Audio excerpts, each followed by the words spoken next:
Single family office try now not to recruit the people they already know, but people that are the best experts. In most family offices, there are three, four criteria that matters: loyalty, trust, being discreet, hardworking, and also somebody who has not worked in too many companies. I would say even in one single family office through time, investment strategy changes.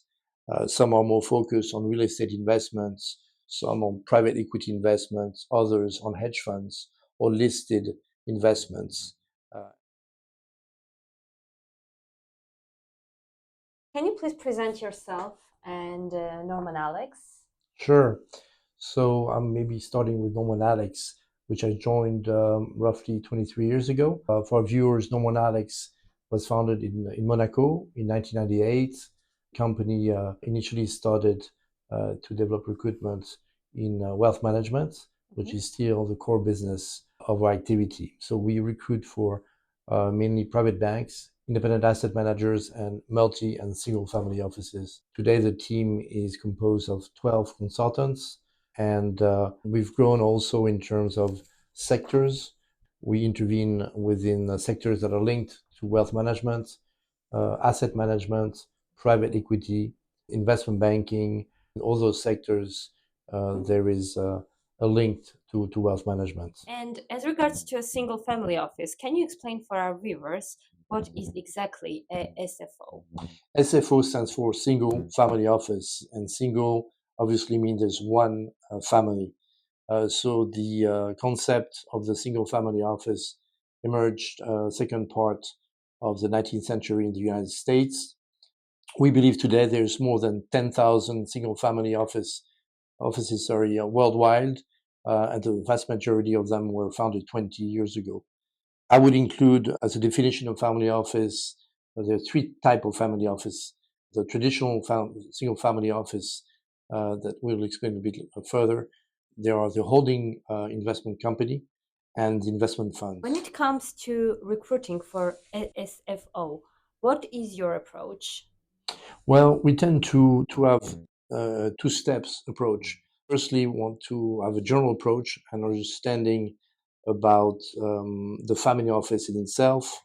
And the second step would be to lay down the recruitment process in itself.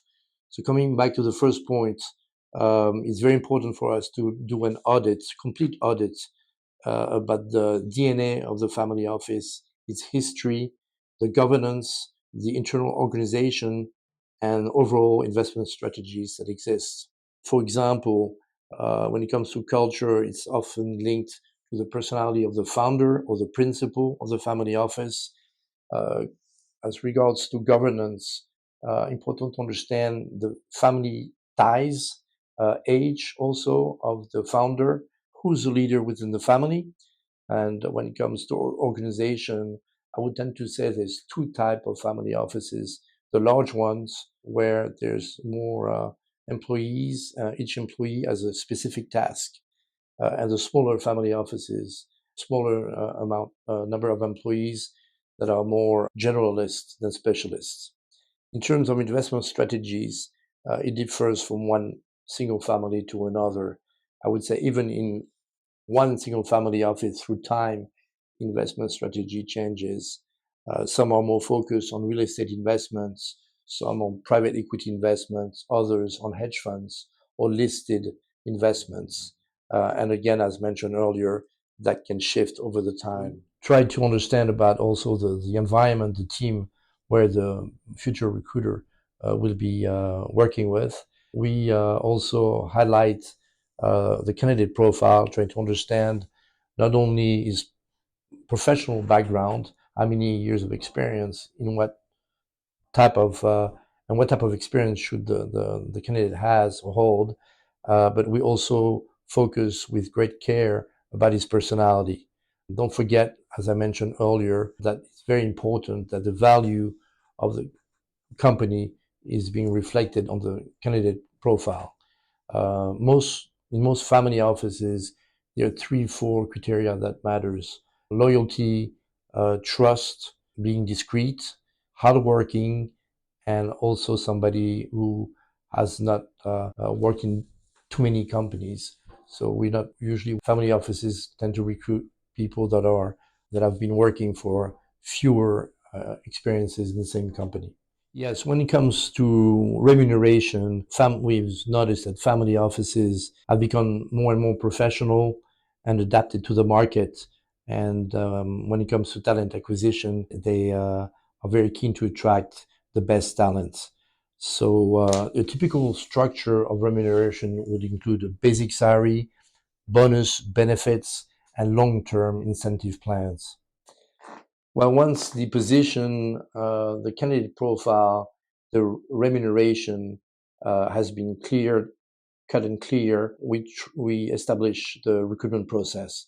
Typically, for a large family office, the recruitment process would include the head of the department to meet firstly a short list of 4 or 5 candidates, after which HR will be involved, or by the way, HR could be involved in the same time as the head of the department. Then the selected candidates, typically 2 finalists, would be met by head of the family office. Depending on each family office, the final candidate would be met by the family. So that would be typically the recruitment process. On top of that, what we would do, I would say 100% of the time, are reference check.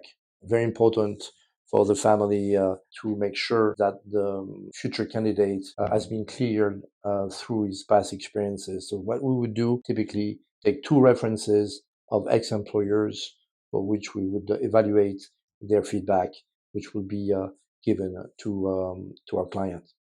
What are the positions you recruit in SFO? Well, we tend to recruit in all type of positions within the single family office. I would divide or separate those positions in 2 parts. Firstly, the investment people. So these people are responsible for investing the funds of the family. And that would depend on the DNA, the investment strategy of the single family office. So typically, we would recruit for a family office with which has a marker or focus on real estate, a specialist with real estate investments. We would also recruit private equity analysts that have an expertise in investing in private equity, in direct investments, or in the selection of funds in private equity. We also have recruited specialists on listed investment, for example, a European equity portfolio manager, a fixed income portfolio manager. So those would be the type of profile we would recruit for the investment department. As for the other departments, we would recruit experts in specific field. For example, tax specialists, general counsel, somebody who would be more involved in legal matters. We would recruit also a logistic specialist. We would recruit also head of a family office, which is more a generalist. So that would be the type of role we would recruit. CFOs, chief financial officers. That would depend on the size of the family office. And what are the pitfalls in the single family office world? That's a really good question because there can be a lot of pitfalls which can affect the shape or even existence, sorry, of the single family office. Just to give you a couple of examples we've encountered through the last 25 years. Firstly, what comes into my mind is the personality of the principal of the owner.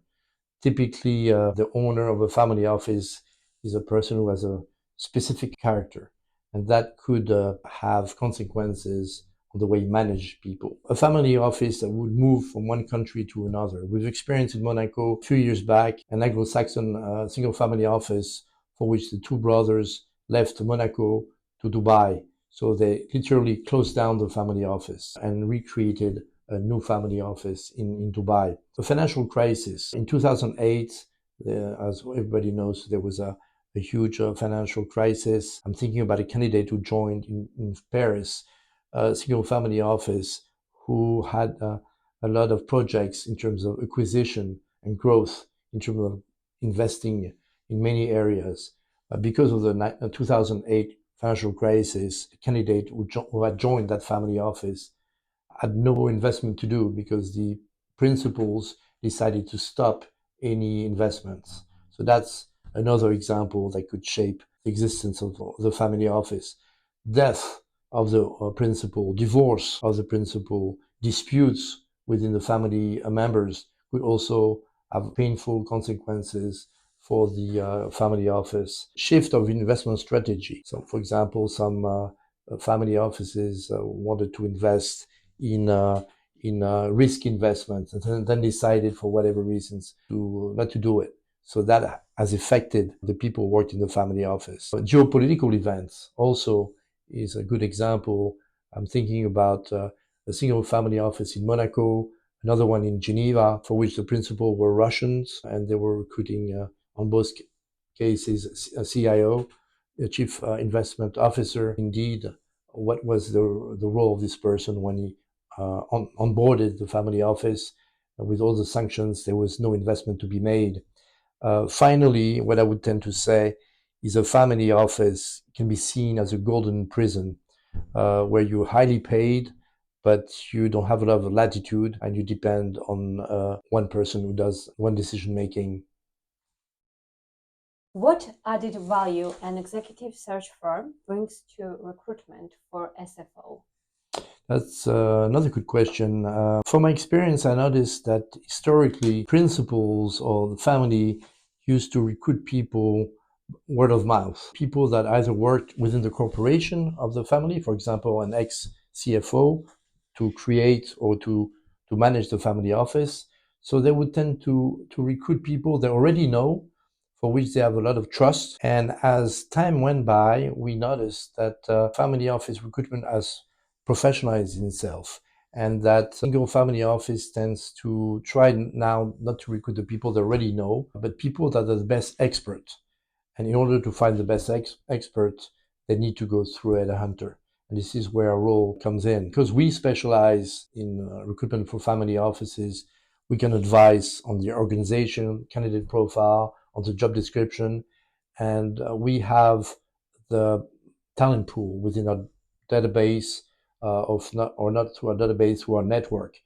So that way we can identify, quickly select, and present the most suitable. There's no best candidate, but the candidate that suits at the right time, with the right culture, the right expertise, the specific family office. Thank you so much, Jerome. It was a very interesting interview. Would you like to add something at the end?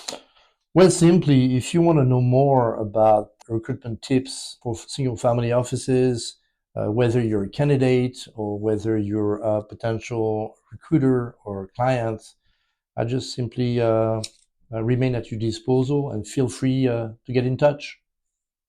Thank you so much.